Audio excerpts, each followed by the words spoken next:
The courtroom froze the second she leaned in. A wealthy woman with a diamond grin whispered, almost sweetly, "I can make you disappear." Gasps fluttered through the rows like startled birds. Even the bailiff stopped breathing. Judge Judy did not flinch. She simply lifted her eyes, slow, deliberate, razor calm. What she said next cut through that arrogance like glass snapping in a quiet room, and it changed everything. "But before we get into it, tell me, where are you watching from? Drop it in the comments and hit subscribe for more shocking courtroom moments." The echo of her whisper still clung to the air, thin and poisonous, as if the words had not finished settling. Judge Judy did not react. Not yet. She simply watched the wealthy woman across the bench, the way a storm watches the horizon before deciding where to break. And the defendant, draped in privilege like silk armor, mistook that silence for victory. The courtroom's fluorescent lights hummed faintly, their pale glow slicing across the defendant's diamond necklace. Each stone sparkled like a fragment of misplaced confidence. She sat with her chin lifted, posture perfect, the kind of elegance that had been rehearsed her entire life. The whisper, "I can make you disappear," still pulsed beneath the surface, invisible but felt, like a bruise forming under the skin. The plaintiff sat only a few feet away, though it felt like miles. A quiet woman in her 50s, she held a manila folder against her chest as if it were a shield and a lifeline at once. Her knuckles whitened every time her eyes drifted toward the defendant, yet she never looked away for long.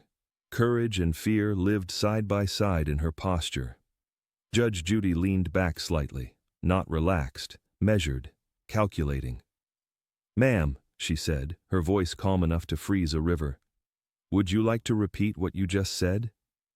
The defendant smiled, slow and syrupy, the kind of smile that had gotten her through country clubs, charity galas, and every argument she had stacked in her favor. "I said nothing inappropriate, Your Honor," she replied. "It was a misunderstanding." But misunderstandings do not make a bailiff stiffen. They do not make an entire gallery sit straighter. They do not make the plaintiff's breath tremble in her throat. The bailiff's gaze flicked toward Judy, not asking permission, but acknowledging danger. Judy tapped her pen once against her bench, the soft click piercing the tension like a needle through fabric. "You whispered something," she said. "I want to know what it was, loud enough for this courtroom to hear." For a moment, the defendant's composure wavered. Not much, just a flicker, like a reflection caught in a cracked mirror. Then she recovered. "Your Honor, I think we are blowing things out of proportion. This entire case is ridiculous. My neighbor is exaggerating to make herself look like a victim." The plaintiff exhaled sharply, not a protest, not an objection, just the sound of someone carrying too much weight for too long. Judy's eyes narrowed by a fraction, a small, precise shift that changed the entire emotional temperature of the room. The gallery sensed it, a current pulling tight, dragging the truth closer. Her tone lowered, almost soft. "Before I decide whether this case is ridiculous, I will decide whether you are being honest." The defendant's smirk faltered, slipping at the edges. Judy leaned forward, voice a quiet blade. "Tell me," she said, "why did that whisper scare everyone except you?" The defendant adjusted her diamond necklace as if tightening it might tighten her control. The whisper had disturbed the room, but not her. She behaved like someone who believed consequences were for other people. And when Judy's silence stretched just a second too long, the performance began. Her smile returned first, polished, practiced, perfected, the kind of smile people learn when they grow up in places where money solves discomfort. She straightened her blazer, folded her hands neatly atop the table, and transformed from the woman who had whispered a threat into the picture of grace under pressure. "Your Honor," she began, "I think we have gotten off on the wrong foot." Her voice dripped with charm, every syllable shaped like a pearl. The courtroom, however, remained stone still. Even the bailiff's jaw tensed, not from fear, but from anticipation. The plaintiff lowered her eyes. A tiny gesture, but one that carried the weight of 1,000 sleepless nights. She held her folder tighter, pressing the edges into her palms until faint red marks appeared along her skin. The defendant continued. "My neighbor has always been sensitive," she said, turning her head just enough to give the plaintiff a sideways, pitying glance. She misinterprets things. I raise my voice to call for my dog, and she claims I'm harassing her. I ask her to keep her trash cans out of view, and she says I'm threatening her. It's exhausting. The gallery shifted, uncomfortable, skeptical. Her voice was smooth, but her phrasing too rehearsed. She had said versions of this before, many times to many people. Judy's expression didn't move. "Is that so?" she asked calmly. "Oh, absolutely," the defendant said, leaning in, ready for her spotlight. "She is jealous, Your Honor, of my home, my success, the attention I receive. That's what this case is about. Envy, plain and simple." The plaintiff lifted her head at that, eyes shining, not with anger, but with something far more fragile: disbelief. How many times had she been reduced to jealousy by someone who refused to see the damage they caused? "Jealous?" Judy repeated, letting the words settle like dust in the air. "Yes," the defendant said confidently. "She wants what I have, so she creates these stories to make herself look like a victim. It's sad, really. I feel for her." The plaintiff's lips parted slightly, a small gasp escaping as though that sentence had tugged at an old wound she hoped no one else saw. Judy leaned back, studying the defendant with an attention that felt surgical. "And you believe she fabricated everything?" she asked. "Without question," the defendant replied. But the way her fingers tapped against the table betrayed her, a steady, nervous rhythm she couldn't disguise. Judy shifted her gaze toward the plaintiff. "Ma'am," she said softly, "what exactly did you bring in that folder?" The plaintiff hesitated.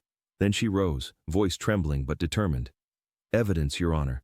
Things she does not want anyone to hear." The defendant's smile thinned, just a fraction, when the plaintiff reached inside the folder. Not enough to confess fear, but enough to reveal it. The camera lingered on the defendant's diamond necklace, its brilliance suddenly too sharp, too bright, as if light itself had turned against her. For the first time, the stones did not sparkle with confidence. They glared with accusation, and the woman wearing them felt the shift. The plaintiff drew a single sheet from her folder, its edge trembling between her fingers. The paper itself was quiet, but the sound it made sliding free felt louder than any outburst. The defendant's smile dimmed by a fraction, just enough for the room to notice. Judy watched both women not with curiosity but with precision. Every blink, every pause, every breath belonged to the courtroom now. And the defendant, suddenly aware of the attention, straightened her posture the way a person does when her armor begins to crack. "What is that?" the defendant asked, her tone too light, too quick. The plaintiff swallowed. "A record of the first time she threatened me." A faint murmur rippled through the gallery. Even the bailiff's eyes narrowed, tracing the defendant's expression for signs of eruption. The defendant let out a soft laugh, thin, forced. "A record? Of what, exactly? Your imagination?" But her fingers betrayed her. They curled inward, nails pressing into her palms until the skin around them flushed pink. Judy noticed. "Let her speak," Judy said, calm but edged. The plaintiff steadied her voice. "It is a transcript, Your Honor. I wrote down the exact words she said after she pounded on my door at 1 a.m. Another murmur. The defendant's eyebrows twitched upward too sharply, too defensively. "I have never pounded on your door," she said. "If I knock loudly, it is because my home has thick wood. You know, older houses do not scream threats," Judy cut in. The defendant inhaled, sharp and audible. The plaintiff unfolded the page, revealing neat handwriting, steady, deliberate, the kind created by someone too afraid to forget the details. "She told me," the plaintiff whispered, "people like you should know when to stay quiet." And then she walked away. The room chilled. Air felt heavier, denser, as though truth had lowered its own temperature. The defendant shook her head, but too quickly. "That is ridiculous. She is twisting things. I said no such—" "Your tone is rising," Judy observed. The defendant forced a breath, smoothing her hair with shaking fingers. "This is an ambush, Your Honor. She is presenting fictional papers to make herself look helpless." But her eyes darted, not at the plaintiff, not at Judy, but toward her own purse sitting beside her chair. A small flicker of panic flashed and vanished. Judy noticed that too. "Ma'am," Judy said, voice low, "why are you looking at your purse?" I am not," the defendant sputtered. The plaintiff clutched the rest of the folder, her courage growing roots where fear once lived.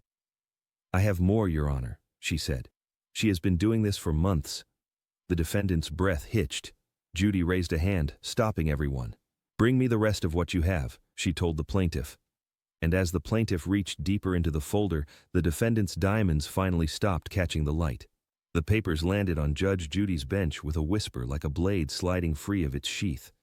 The room leaned forward, every breath, every pulse drawn toward the file no one expected to appear. And the defendant's face drained of its remaining confidence the moment she recognized the first page. The plaintiff's hands trembled, but her purpose did not. She spread the documents carefully, as though each sheet carried a piece of truth that had been too fragile to hold alone. The folder, plain, worn, and painfully honest, looked out of place beside the defendant's polished veneer.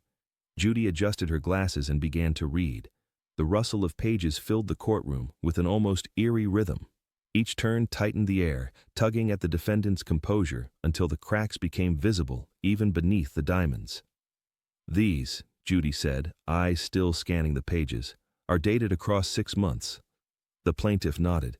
"Yes, Your Honor, I documented everything." "And these letters," Judy continued, lifting a sheet lightly between her fingers, "were slid under your door at night?" "Yes." The defendant, rigid, breath shallow, shook her head. "Your Honor, I have never written a letter to her, not one. This is absurd." Judy raised an eyebrow, the smallest movement, yet it struck like a gavel. "You deny knowing anything about these documents?" "Completely." But her voice quivered, just once, enough for the room to hear the truth beneath the denial. Judy studied the signatures at the bottom of the pages. Elegant loops, elongated strokes, signatures belonging to someone accustomed to signing checks, contracts, donations, someone with confidence in ink. Without lifting her eyes, Judy said, "Your signature appears on each of these." A pulse of shock fluttered through the gallery, soft gasps, shifting seats, a murmured disbelief. The defendant's head snapped up. "Forgery! Obviously forgery! Anyone could imitate my handwriting. Anyone!" Judy finally looked at her. "This signature is identical to the one on your complaint form from last year." The defendant froze. The plaintiff closed her folder slowly, holding it against her chest again, as though now the truth inside it might protect her instead of weigh her down. The defendant's hand drifted toward her purse again, subtle, nearly imperceptible, but the bailiff caught it. Her fingers brushed the zipper, gripping the edge like something inside might save her or ruin her if revealed. Judy noticed the movement, her eyes sharpening. Not a suspicion, an understanding. "Is there a reason," Judy asked quietly, "that you keep reaching for your purse?" The defendant's breath stuttered. I just, my phone." "You are not allowed to use your phone in this courtroom," Judy replied. "So let us try again." The defendant's hand slid back, slowly, reluctantly. Judy placed all the documents in a neat stack, aligning the edges with a care that felt ceremonial, like preparing evidence for a truth that could no longer be buried. "Last chance," Judy said. "Do you deny signing these?" The defendant swallowed hard. "Yes." Outside, a siren wailed faintly, perfectly timed, as if the world itself objected to the lie. Judy lifted the top page and tapped the signature with her pen. "Then explain," she said, voice calm and razor-sharp, "why this matches the signature on your mortgage agreement." The defendant's denial shot out too fast, so fast it stumbled over itself before reaching the air.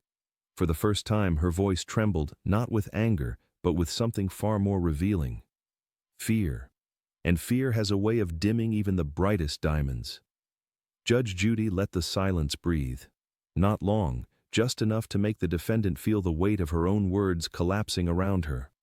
The gallery leaned back as if pressure radiated outward from the bench itself. "Forgery?" Judy repeated, her tone deceptively light. You expect me to believe that someone forged multiple documents, kept your handwriting perfectly consistent, and submitted them over several months, all to what? Frame you? The defendant blinked rapidly. Yes, that is what I am saying. Judy tilted her head. And who would go to such trouble? There was no answer. The defendant opened her mouth, but nothing emerged except the faintest, accidental inhale, the kind people make when the world has started closing in. The plaintiff exhaled shakily, her fingers smoothing the edge of her folder.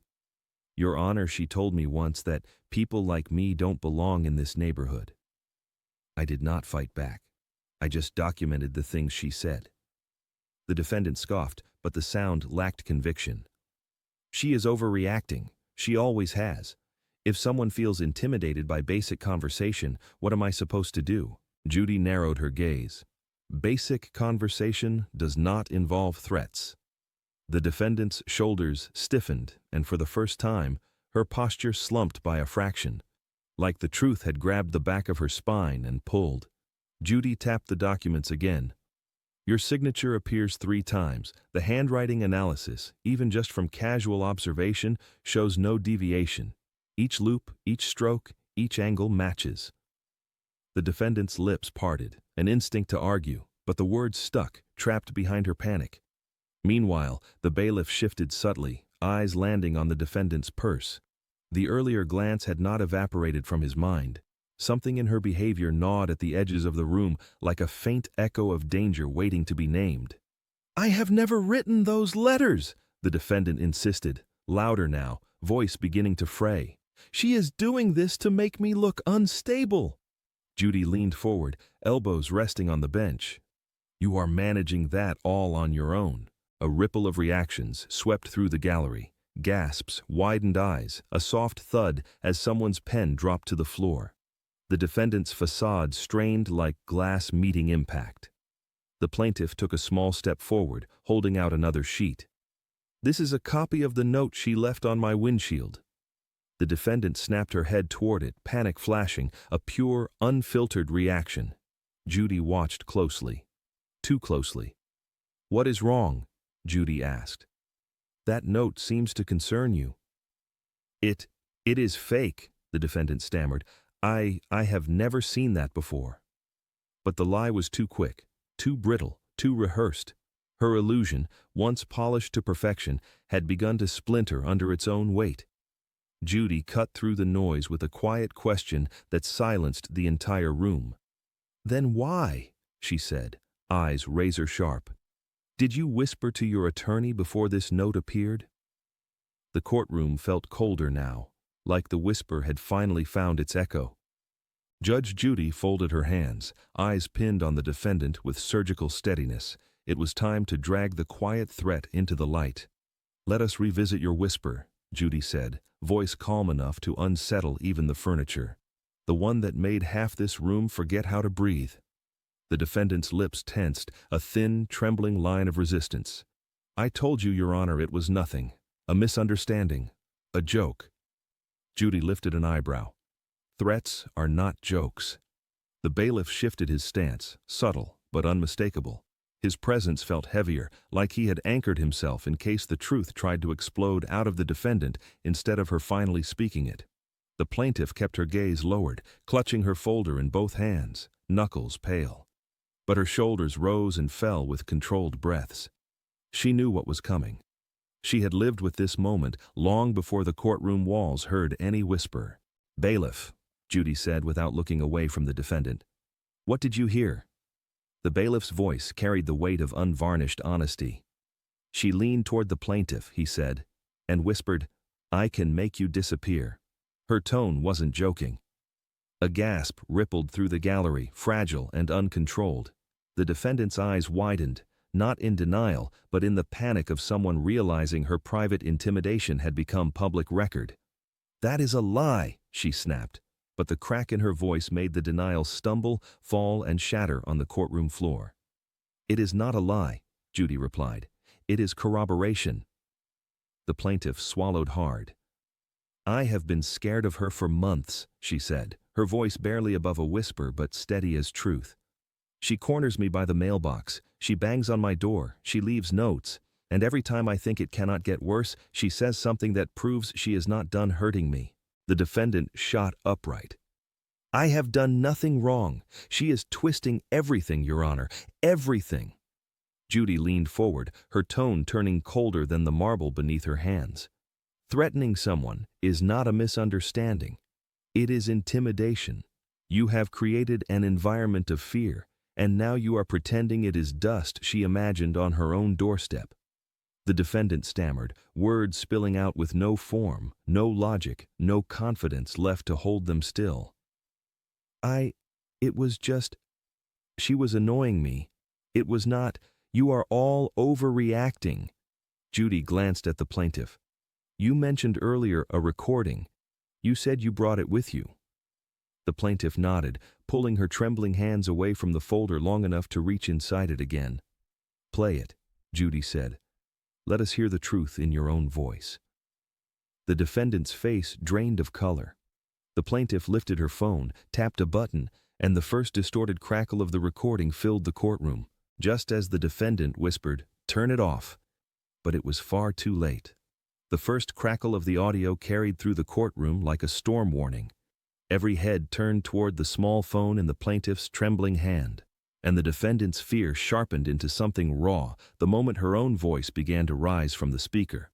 A grainy hiss filled the courtroom, soft, uneven, like the breath of someone trying not to be noticed. Then came footsteps, a door closing, a sharp, impatient sigh. Then the defendant's voice. "Open the door. I said open the door now." The gallery straightened collectively, the sound hitting like a slap of cold air. The defendant lunged forward before she could stop herself. "Turn it off," she shouted. "That is taken out of context." "Sit down," Judy ordered, not raising her voice, not needing to. Her authority struck harder than any shout could. The defendant froze mid-reach, fingers curled in panic, before sinking reluctantly back into her chair. The recording continued. "I am not asking again," her voice growled through the speaker. "People like you should learn when to stay quiet." A few people in the gallery gasped. One woman covered her mouth. The bailiff shifted closer to the defendant, the subtle movement of someone sensing a person whose composure is nearing fracture. The plaintiff held the phone steady, though her arm shook from the weight of being heard at last. The defendant's voice boiled from the speaker once more, dripping threat. "Do not make me do something you will regret." The room went utterly silent. Even the lights seemed to hum softer, as if stunned by the echo of her arrogance. The defendant's chest rose and fell rapidly. This is manipulated," she cried out. "Anyone can splice audio, anyone can make it sound—" "Nobody did," Judy said, cutting in with the precision of a scalpel. "This is your voice." The defendant's mouth opened, but no sound came. Her eyes flicked around the room, searching for support, but found only the cold reflection of her own words staring back. The plaintiff paused the recording, lowering the phone with a trembling exhale. Not relief, not victory, just release. At last, she did not have to convince others of what she endured. Her evidence spoke louder than her fear ever could. Judy looked at the defendant with a composed stillness that felt like judgment already forming. "That was not misinterpreted tone," she said softly. "That was intimidation." "It was nothing," the defendant insisted, voice shrill, cracking under its own weight. "She was provoking me." Judy held up one hand. "Enough!" The defendant fell silent instantly. Judy turned to the plaintiff. "Is there more?" The plaintiff nodded slowly. "There is another clip, from last week." The defendant's breathing stuttered violently, the sound of a person realizing the ground beneath her lies was collapsing. "Play it," Judy instructed. The plaintiff's thumb hovered over the phone, and before the audio even began, the defendant whispered, "Please, no." But the plaintiff pressed play, and a new recording, darker and unmistakably damning, filled the courtroom as Section 8 waited just beyond the next breath. The defendant flinched before the second recording even reached her ears. It was the kind of flinch that did not come from surprise, but from recognition. She knew exactly what was coming, and for the first time, control slipped completely from her grasp. The courtroom fell into a dense electric silence as the second audio clip began. A faint rustling, the sound of footsteps crossing gravel, then the low creak of a gate. The plaintiff's voice, soft, nervous, murmured something unintelligible. And then the defendant's voice sliced through the quiet. "You think anyone will believe you over me? Keep pushing, and I'll make sure you regret living next door." The gallery recoiled as if struck. Even the walls seemed to absorb the words with discomfort. The defendant squeezed her eyes shut, her fingers clawing lightly at the edge of the table. "That is taken completely out of context," she stammered, but the panic in her voice made the denial sound like a confession. Judy didn't blink. "Out of context," she repeated calmly. "From what? A bedtime story? A charity event?" The defendant's lips trembled. She had no answer, only the frantic rise and fall of someone whose lies had finally outrun her. Judy leaned back slightly, her posture shifting into a controlled, icy authority. "This is no longer about misunderstandings. This is intimidation caught in your own voice." The plaintiff lowered her phone, her hands trembling with the aftershock of reliving what she had tried so hard to forget. Her gaze stayed down, never triumphant, only exhausted, as if releasing this truth had cost her more than the courtroom could understand. The defendant suddenly jolted upright. "She is framing me. She hates me. She has always hated me." "It is difficult to hate someone you fear," Judy replied. The defendant's jaw slackened, her confidence unraveling like fabric pulled by a single loose thread. Her eyes darted toward her purse again, quick, instinctive, a tell more revealing than any word. The bailiff noticed immediately and stepped closer, his presence silently reinforcing the shift in control. Judy narrowed her gaze. "What exactly is in that purse you keep reaching for?" The defendant stiffened. My medication, nothing else." Judy nodded to the bailiff. "Bring it here." A collective inhale swept the room. The defendant lurched forward. "No, you cannot just—" "I can," Judy said, "and I will." The bailiff retrieved the purse and placed it gently but firmly on the bench. Judy opened it, her movements slow, deliberate, surgical. Inside, she found an envelope, thick, crisp, and sealed. Judy lifted it. "What is this?" she asked. The defendant's face drained, as if the world had pulled the color from her skin. It is nothing. Personal papers. They have nothing to do with this." Judy broke the seal and slid out several sheets of paper. The edges were clean. The ink was familiar. The handwriting unmistakable. Drafts. Early versions of the threatening letters the defendant swore she never wrote. The gallery erupted in gasps. The plaintiff covered her mouth. Even the bailiff's eyes widened. Judy held up the top page, her voice steady as stone. "These are your letters." The defendant collapsed back into her seat, breath shattering, diamonds dulling under the harsh fluorescence. No, I did not. I was just—" "Preparing them?" Judy finished. Judy placed the drafts beside the signed versions and looked directly into the defendant's breaking eyes. "If you never wrote these," she asked quietly, "why do you have the originals?" Her hands slipped from the table as if the weight of her lies had finally grown too heavy to hold. The polished confidence she wore like armor cracked open, exposing something small, frantic, and painfully human beneath it. And for the first time, the courtroom saw the woman behind the diamonds, not powerful, not untouchable, just cornered. The drafts lay on Judge Judy's bench like evidence rescued from the shadows of the defendant's own making. Each page carried her handwriting, her phrasing, her anger, unfiltered and undeniable. The gallery murmured in disbelief, but the defendant could hear none of it. Her breath came fast, shallow, spiraling into panic. These are not." The words tangled in her throat like threads she could not pull free.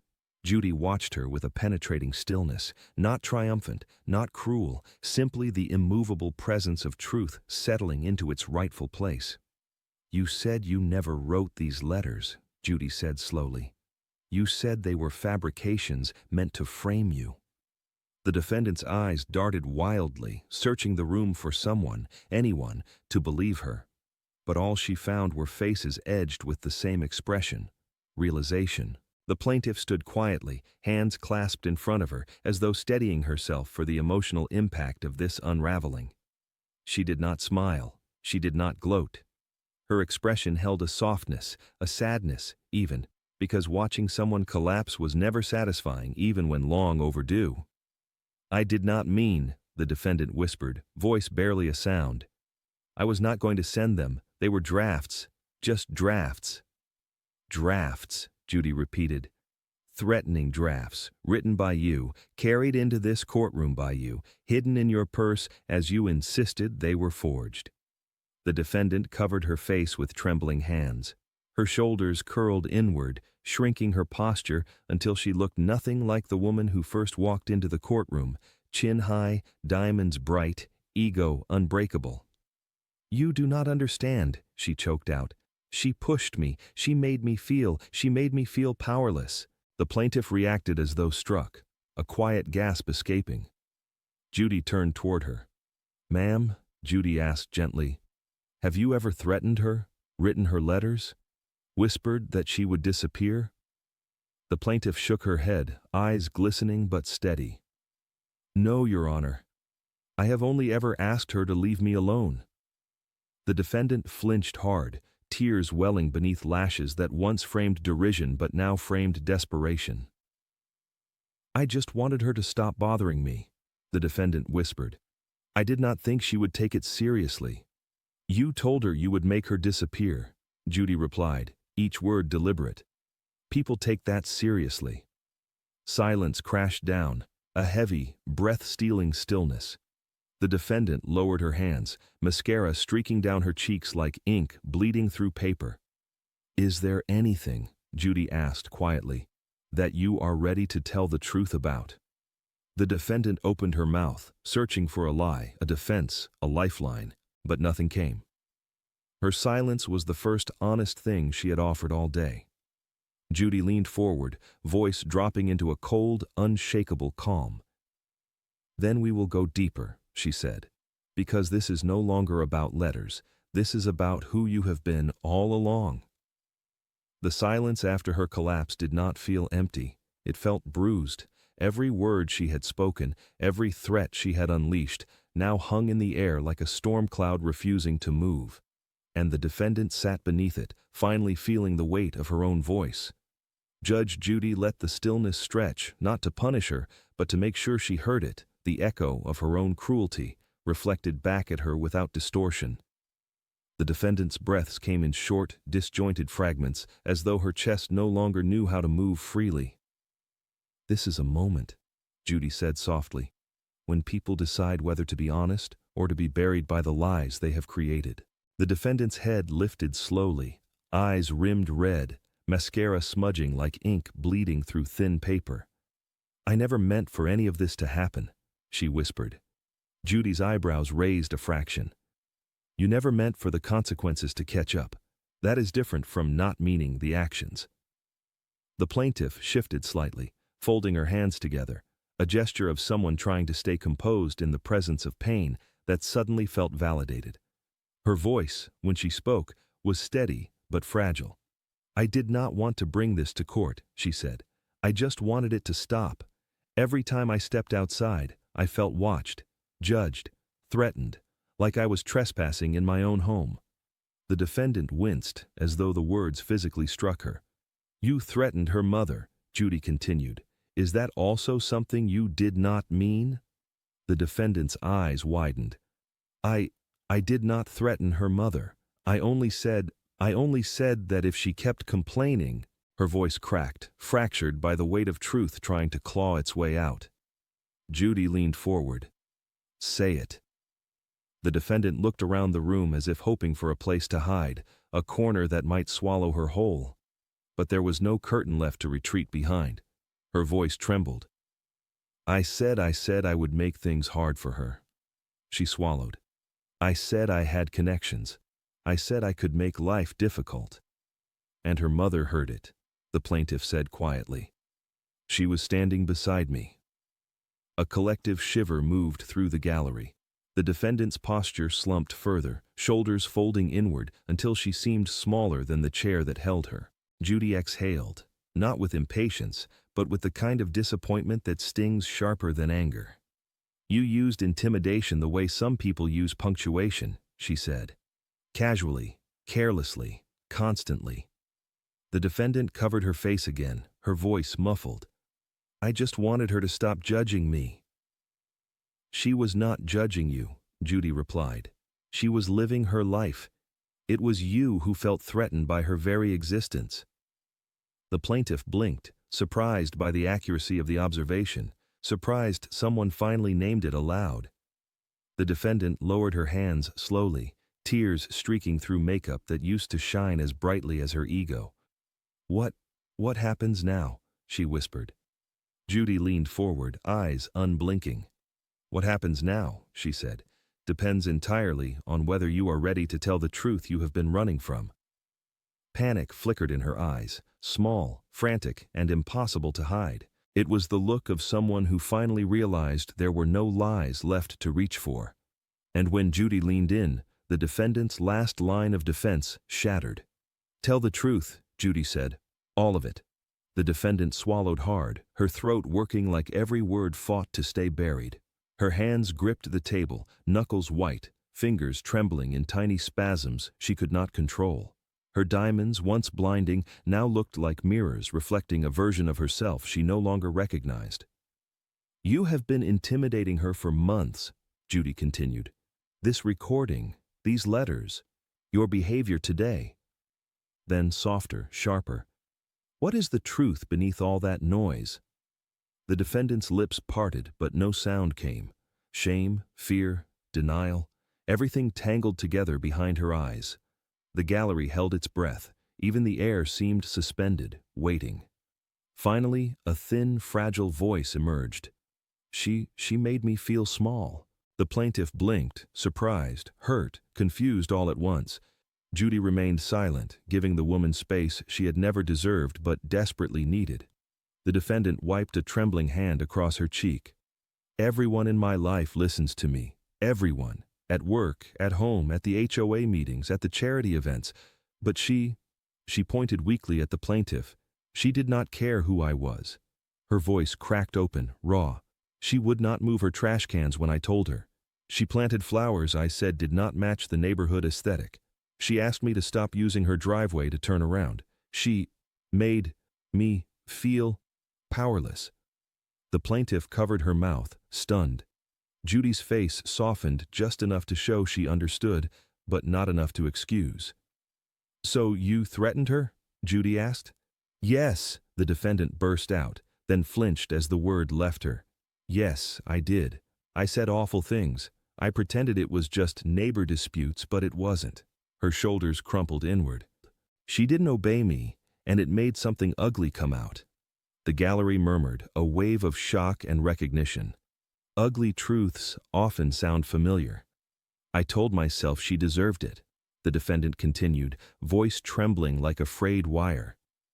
"That she was disrespecting me, that she was undermining me.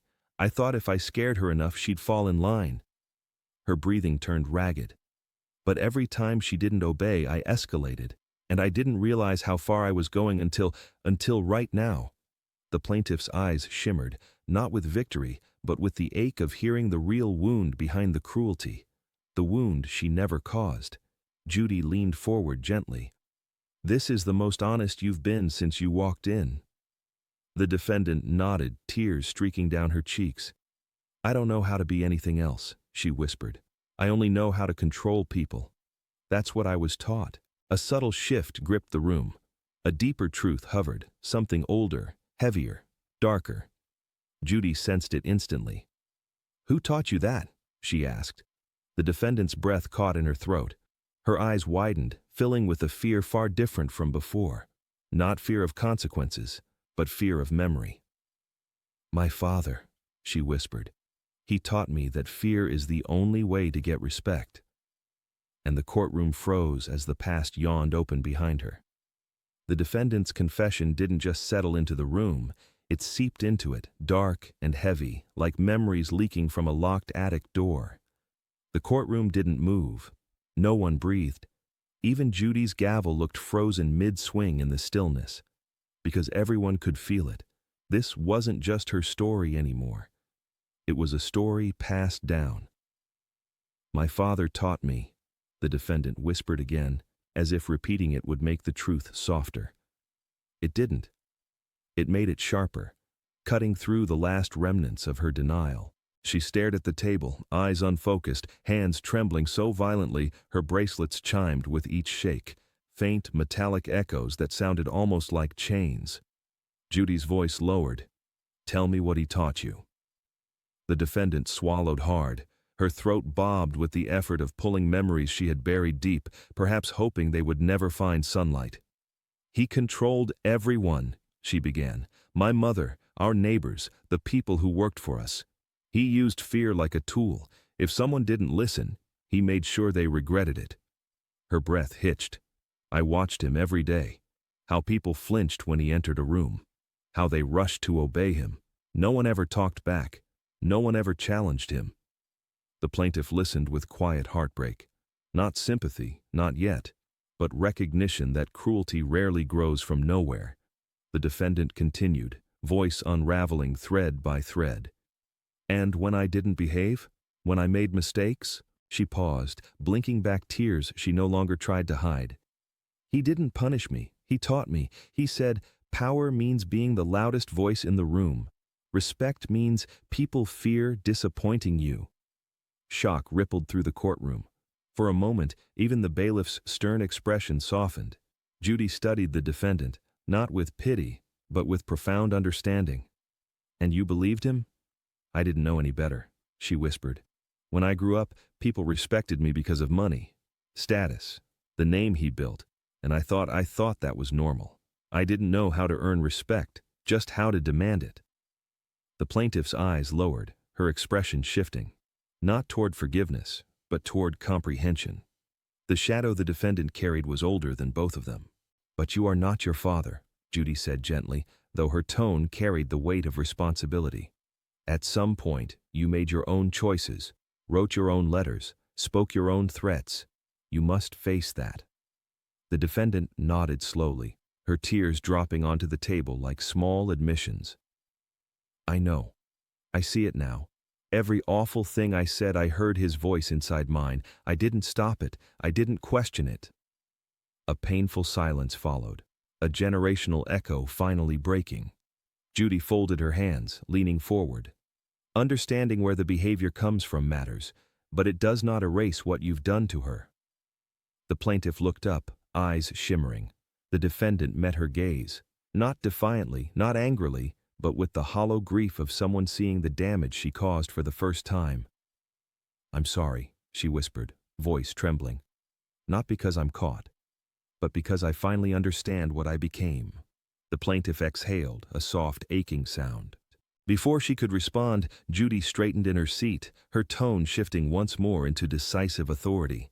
"We still have the matter of accountability," she said, "and I intend to address it fully." The courtroom suddenly felt smaller, walls inching inward, air thinning, as though the truth she had finally spoken had altered the dimensions of the room itself. And for the first time, the defendant looked less like someone on trial and more like someone facing herself. The defendant sat hunched, her shoulders rounded as if trying to fold inward, to occupy less space, to shrink away from the gavel that hovered metaphorically above her. The bravado, the diamonds, the arrogance, they no longer seemed part of her. They clung to her like remnants of a costume she no longer had the strength to remove. Judy watched her quietly, not coldly, not with victory, but with the gravity of someone who had seen 1,000 collapses and still understood that each one carried its own unique ache. "Ms. Marshall," Judy said, using the defendant's name for the first time in a tone stripped of formality, "this is the moment when we separate the excuses you inherited from the choices you made." The defendant lifted her head, eyes swollen, cheeks streaked. "I know," she whispered. "I know what I did." The plaintiff shifted in her seat. Her hands rested loosely in her lap, no longer clutching the folder as a shield. Something in her posture had softened, though caution still lived in her eyes. The pain she carried hadn't vanished, but it finally had space to breathe. "I want to make something clear," Judy continued.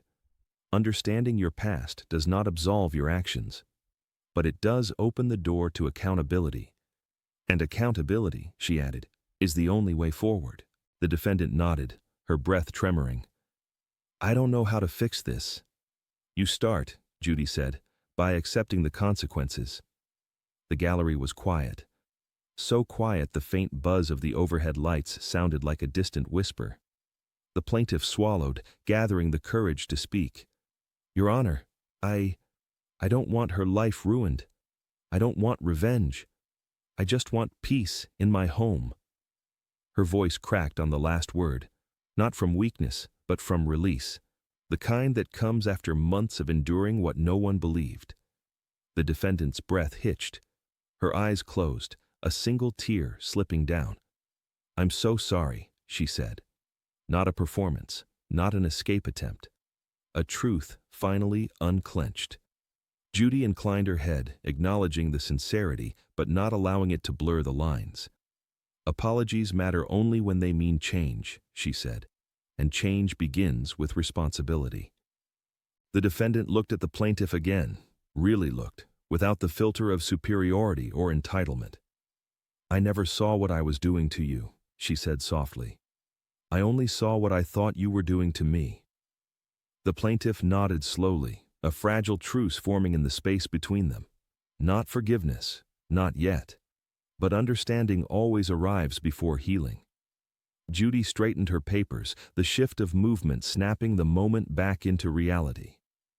"We are approaching the verdict," she said, "and I will not allow generational shadows or emotional turmoil to obscure what justice demands." The defendant inhaled sharply, bracing herself. Judy lifted her gaze, eyes piercing through the quiet. "Before I decide," she said, "there is one final question I need answered honestly." For the first time since the proceedings began, the defendant didn't reach for her diamonds, her posture, or her pride. She simply breathed, thin, uneven breaths that carried no armor, no excuses, no audience. Responsibility, it seemed, weighed heavier than any judgment Judy could deliver. Judy's gaze remained steady, unwavering, not harsh, but impossibly clear. The kind of clarity that strips away everything performative, everything polished, and leaves only truth in its most unforgiving form. "Ms. Marshall," she said, voice low, "this is the moment where you stop telling me who you were taught to be and start showing me who you are willing to become." The defendant nodded slowly, as though even that small motion required courage she'd never practiced. Her hands remained still on the table, no restless tapping, no clenching, no desperate search for control. Just stillness, a fragile kind of surrender. "I'm ready to answer," she whispered. Judy sat back just slightly, giving her the space to speak but not the freedom to run from her words. The defendant drew one breath, then another. "I know what I did," she began, "and I know I hurt her, not accidentally, not unknowingly." She blinked, fighting fresh tears.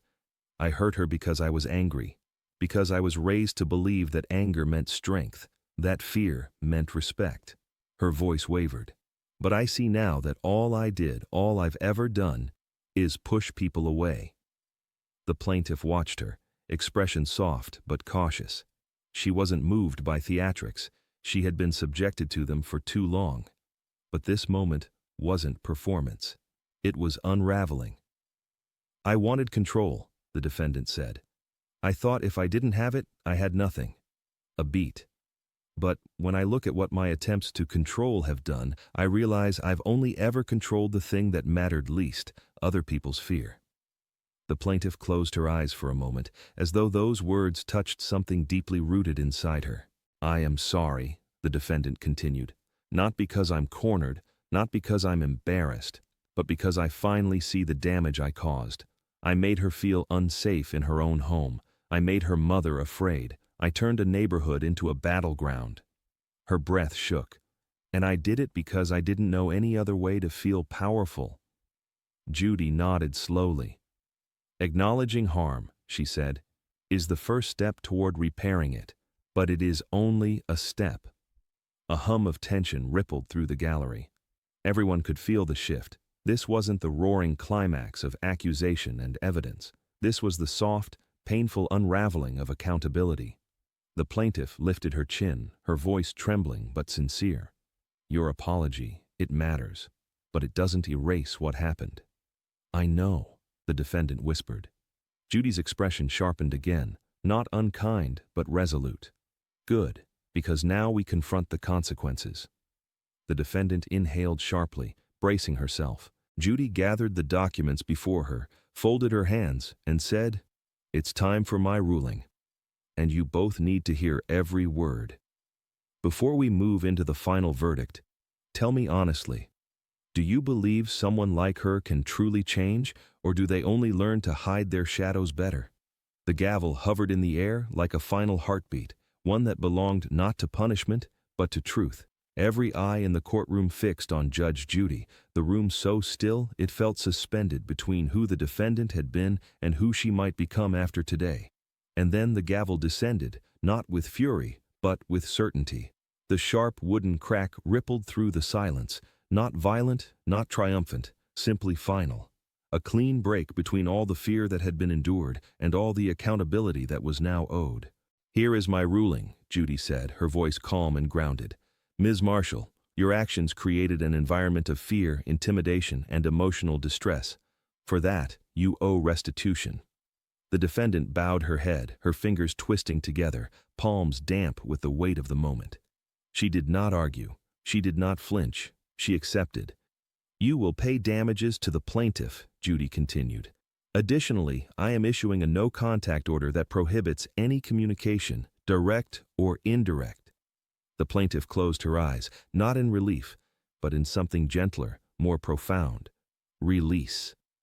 Months of tension dissolved from her shoulders in a slow exhale, like a storm finally passing. "But we are not finished," Judy said. The defendant looked up, teary and hollow. "The threats you made," Judy said, "are not merely matters of neighborly conflict. They are concerns of safety and legality. Therefore, the recordings and documents will be forwarded to the appropriate authorities for further review." A murmur rippled through the gallery, surprise mixed with a sense of righteous inevitability. The defendant pressed her lips together, nodding, accepting consequences she once believed she was shielded from.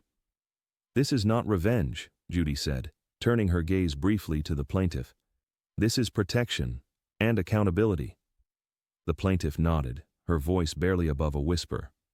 "Thank you, Your Honor."